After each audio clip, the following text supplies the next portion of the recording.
중국이 한국 구호품은 받았는데 일본 구호품은 거절했다는 이유라는 주제로 이야기해보겠습니다. 현재 중국이 일본의 구호품을 일부 거절했다는 정황이 공유되고 있습니다. 한국은 중국에 마스크 수백만 개를 비롯한 각종 한국 대기업인 삼성, 현대차에서 성금을 보내는 등 중국에서 고맙다는 소리와 함께 기부한 삼성전자의 핸드폰을 많이 구매해야 한다는 의견도 있었습니다. 그런데 이러한 상황 가운데 일본의 구호품 일부는 중국에서 거절할 수밖에 없었다고 하는데요. 그것은 일본 정부의 전 세계에 실은 구호품 중에 레토르트 식품인 카레가 포함되어 있는데 이것이 중국에 있는 일본인들에게 전달이 되지 않고 중국 당국에 의해서 거부당한 것입니다. 거절당한 것은 다소 당황스러운 이유였다고 하는데요.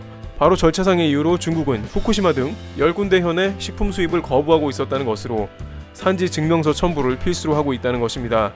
이에 이러한 규제에 따라 식품 반입이 금지가 된 것이죠. 즉 방사능 검출의 위험이 있는 식품은 중국 내로 반입이 안 된다는 것인데 일본 측은 황당하다는 입장입니다.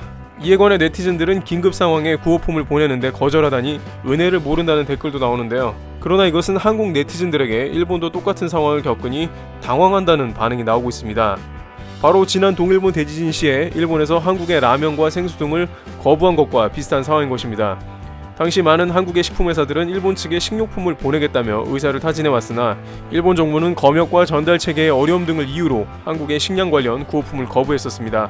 그러나 실제 일본 내부에서는 생수 부족과 이재민 등으로 식량 공급에 어려움이 있었기 때문에 이러한 내용들은 외부에서뿐만 아니라 일본 내부에서조차 도마에 오르며 비판을 사기도 했었던 것입니다. 그러나 식품 공급 문제가 생기면서 사재기를 하는 모습이 발생하자 나중에는 결국 CJ와 농심 등에서 햇반 등의 구호품을 받기로 결정할 수밖에 없었던 것입니다. 그런데 구호품을 받는 과정에서 일본이 한국의 구호품을 거절했었다는 사실이 알려지면서 오히려 한국인들에게는 일본이 한국의 성의를 무시한 사건으로 기억에 남게 된 것입니다. 또한 일부 매체에서 한국이 전 세계에서 세 번째로 성금을 많이 일본에 보낸 나라였지만 한국을 빼고 보도하면서 일본은 구호품도 거절한 데다가 한국의 성금은 받지도 않은 것으로 생각한다며 비판을 받았습니다. 일각에서는 원전 사고가 나지 않은 지역인 한국에서 식품이 오히려 안전한데 적반하장이라는 의견도 나왔고 이런 심각한 와중에 일본은 독도는 일본 영토라는 교과서 감정을 통과시켜 대일 감정은 악화 일로로 치닫습니다.